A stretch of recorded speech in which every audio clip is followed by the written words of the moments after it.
Bueno, pues en primer lugar, señor Marulanda, le quiero agradecer que haya tenido la gentileza de concederme esta entrevista. La primera cuestión que le quería plantear, usted es presidente de ACORE, representa, digamos, a un grupo de miembros de las Fuerzas Armadas de Colombia que están organizados en ACORE, una institución que tiene un gran prestigio y una larga trayectoria.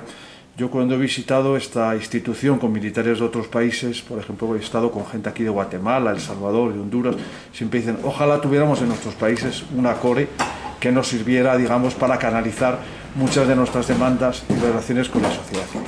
Pero bueno, vamos a entrar un poco de lleno en la actualidad y como usted sabe, llevamos 2 meses, incluso anoche hubo unas protestas muy violentas en que se han producido todos estos actos vandálicos. Ha habido protestas, digamos, con buenas intenciones, con intenciones sociales, con una agenda política concreta, pero esto al final se ha vandalizado y se ha escapado un poco de las manos, creo que, de los organizadores.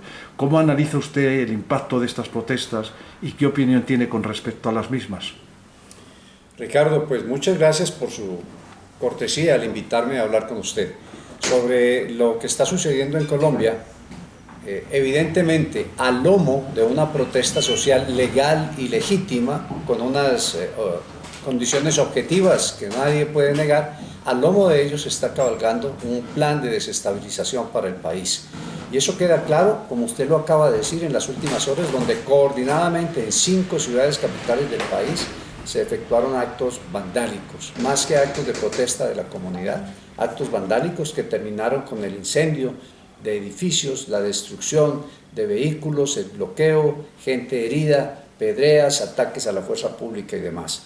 Luego, esto que estamos viendo en Colombia, más allá de la protesta, que repito, es legal, legítima y que todos la sentimos, se está realizando un plan de desestabilización al país que incluye los atentados en Cúcuta, región fronteriza muy crítica, el atentado contra el presidente hace 48 horas, el carro bomba dentro de un cuartel hace 13 días,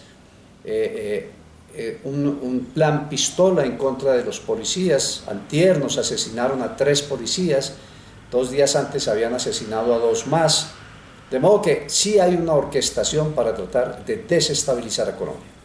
Sí, luego todo esto ha ocurrido en un clima realmente muy peligroso y muy versátil, podríamos decir, porque está por un lado la pandemia en el pico más alto, con miles de casos, ya Colombia pasó los 4 millones de casos, y una sensación que tiene la ciudadanía como de desgobierno, no sé si usted también la tiene, de que realmente nadie está al frente, las protestas se desmadran, atacan el Transmilenio. Yo ayer tenía una reunión, nunca pudo llegar porque hubo una serie de cortes. Hay una cierta sensación en la ciudadanía de que hay un cierto desgobierno. ¿Usted lo percibe así? ¿Cree que estamos en esa situación? No, no lo creo, Ricardo. Yo creo que se está generando esa sensación, pero dentro de la sensación y la realidad hay una gran diferencia. Lo cierto es que Colombia no solamente está asediada por estos hechos reales que estamos viendo de vandalismo, destrucción, terrorismo urbano, sino que está asediada por una gran campaña comunicacional a través de las redes sociales que está vendiendo una idea que no obedece a la realidad. Fíjese usted que cuando se inició este paro nacional, hace ya 55 días, va para 60 días, en menos de 8 días, se regó por el mundo la idea de que lo que había en Colombia era una dictadura. Algún periodista la comparó con el gobierno de Birmania, y había una policía masacrando a gente inocente. Y eso se hizo a través de las redes sociales, a través de videos montados, editados, recortados, a través de titulares de Twitter. En fin, fue una campaña mediática de redes sociales muy bien orquestada, cuyas plataformas se descubrieron rápidamente que procedían de Venezuela, de Corea, de Sri Lanka, de Bangladesh, perdón, y eso sigue funcionando. Se sigue irradiando la impresión de que aquí Colombia está al garete. Sí, estamos atravesando por una situación crítica de orden público, agravada por la pandemia, culpa de los mismos que llamaron al paro en medio de un pico de pandemia que ya nos tiene cerca de 800 muertos diarios. Alguien tiene que responder por eso.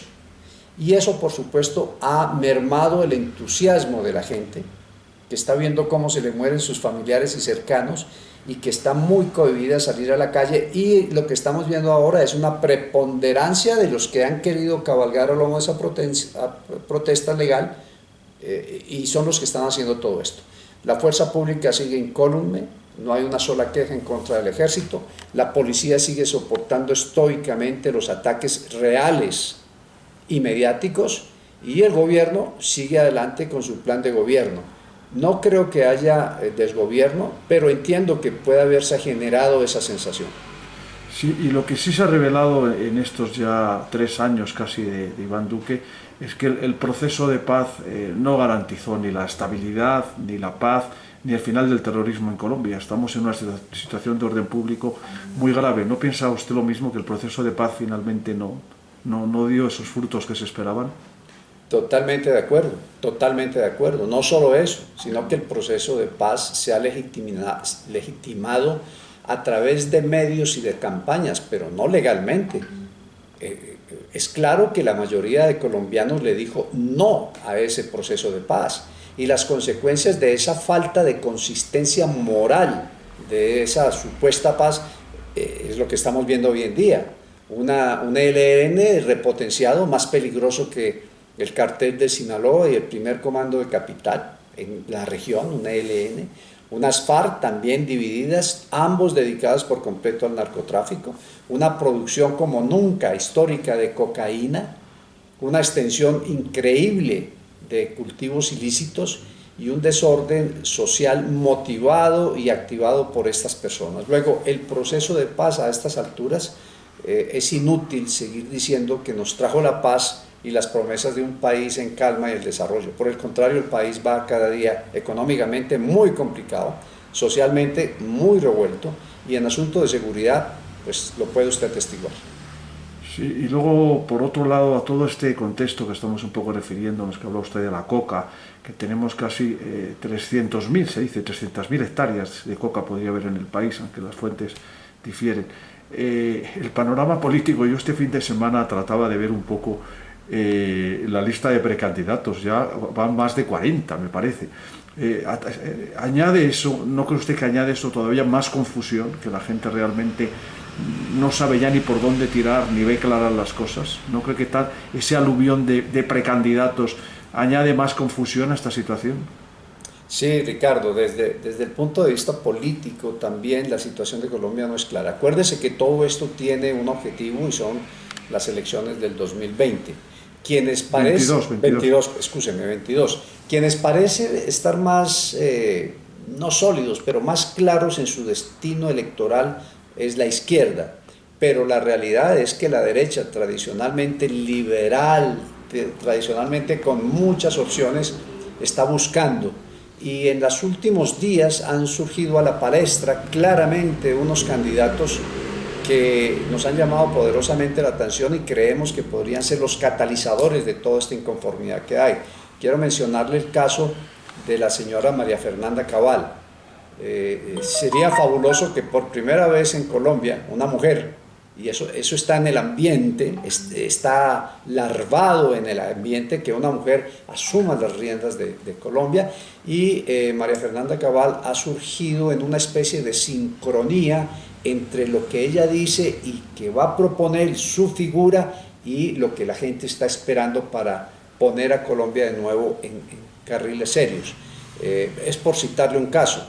Del resto de los candidatos hay muchos, muy buenos, pero la gente, la opinión pública está un poco cansada de los mismos candidatos de siempre diciendo lo mismo, inclusive los de la izquierda prometiendo lo mismo, y una figura como esta podría ser revulsivo, una sorpresa y podría evidentemente arrasar con todo lo demás.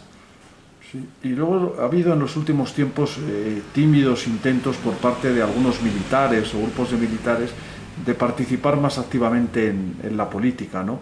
No sé usted qué piensa, qué opinión tiene con respecto a esto, y digamos, y si Acore va a tener una posición oficial de cara a la campaña, ¿no? Le quería preguntar eso, que si cree usted que es importante que los militares participen en política una vez que han salido de las Fuerzas Armadas, y qué va a hacer Acore, digamos, ante las elecciones, ¿no?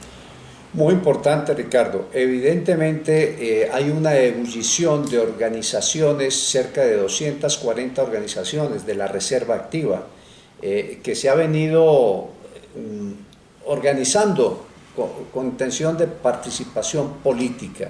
Tenemos partidos liderados y organizados por soldados, que es el caso de Unión con Fortaleza. Tenemos otros partidos organizados por generales, el caso de Anrabeg. Tenemos otros partidos organizados por suboficiales, el caso de la Mesa Nacional. Tenemos muchas organizaciones de reservistas, de retirados que quieren participar en la política. Algunos ya lo hemos hecho desde el retiro, con el coronel Plazas Vegas en las pasadas elecciones. Personalmente participé como candidato al Senado por el Centro Democrático, me retiré del Partido Centro Democrático, pero hay muchos que van a participar. La posición de ACORE es muy clara. Estatutariamente nosotros no podemos realizar campañas partidistas, pero sí podemos, y de hecho lo hemos hecho en el pasado y lo vamos a hacer este año, permitir que la mayoría de nuestros asociados escuchen las propuestas de diferentes candidatos a diferentes posiciones. Vamos a escuchar, ya estamos escuchando, aquí hemos tenido reuniones con personas tan interesantes como Oscar Iván Zuluaga, que usted sabe que fue un candidato muy fuerte en su momento. Vamos a tener otras con María Fernanda Cabal, vamos a tener otras con diferentes candidatos de diferentes partidos para que los militares retirados tomen su opción. Pero ACORE como tal, como organización, la más reconocida, la más emblemática de los retirados en Colombia, no toma un partido definitivo por un candidato. Pero cada miembro de ACORE es libre de apoyar al candidato de su simpatía.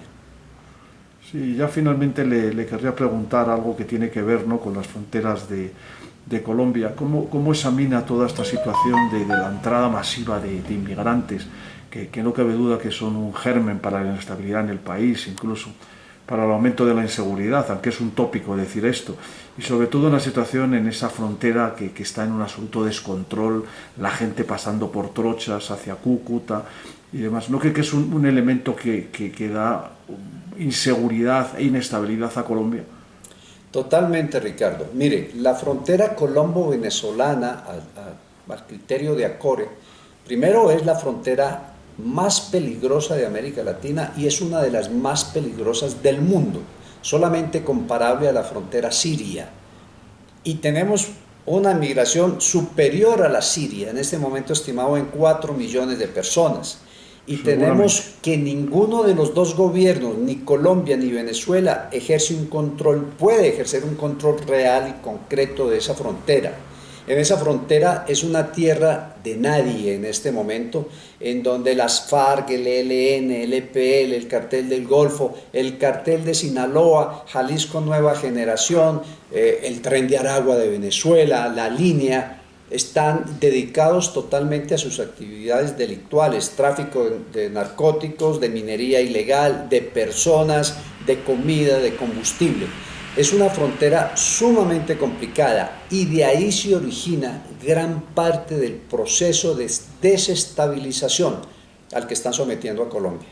Déjeme decirle esto, el proceso de desestabilización no solo es de Colombia, es de toda la región, Chile, Ecuador, Perú, pero la joya de la corona es Colombia, que ha resistido 60 años el asedio de grupos extremistas de izquierda que no lograron llegar al poder, pero que ahora están viendo esta oportunidad de pandemia. Fíjese usted que se reúnen en Colombia, pandemia, migración, 2 millones de venezolanos por aquí, crisis social. la crisis social que genera la propia pandemia y todo eso, y es lo que tiene Colombia en este problema, y la frontera juega ahí un papel fundamental, ¿no? Ahora, es una frontera casi imposible de controlar, tiene segmentos de mar, de desierto, de montaña, de llanura, de selva, que tiene su propia dinámica humana, su dinámica operacional y demás. De modo que si hay un problema serio que tiene Colombia, es la frontera colombo-venezolana. Y Venezuela no está lejos de esos, porque es que el ELN que opera en territorio venezolano está en 19 de los 22 estados venezolanos. Y es un grupo irregular armado, alimentado por el narcotráfico, que tiene en solo norte de Santander, en el Catotumbo, puede llegar a tener 1.500 hombres armados.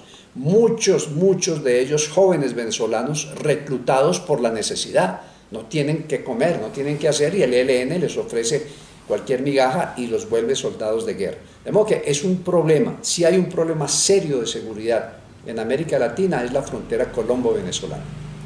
Pues eso era todo, coronel Marulanda, y muchas gracias por haber tenido esta ocasión de poder hablar con usted de todos estos asuntos. No, un gusto, gracias a usted, Ricardo. Le deseo mucha suerte en el ejercicio de su mandato al frente de la COE. Mucha suerte y éxitos. Gracias, Ricardo, un abrazo. Gracias.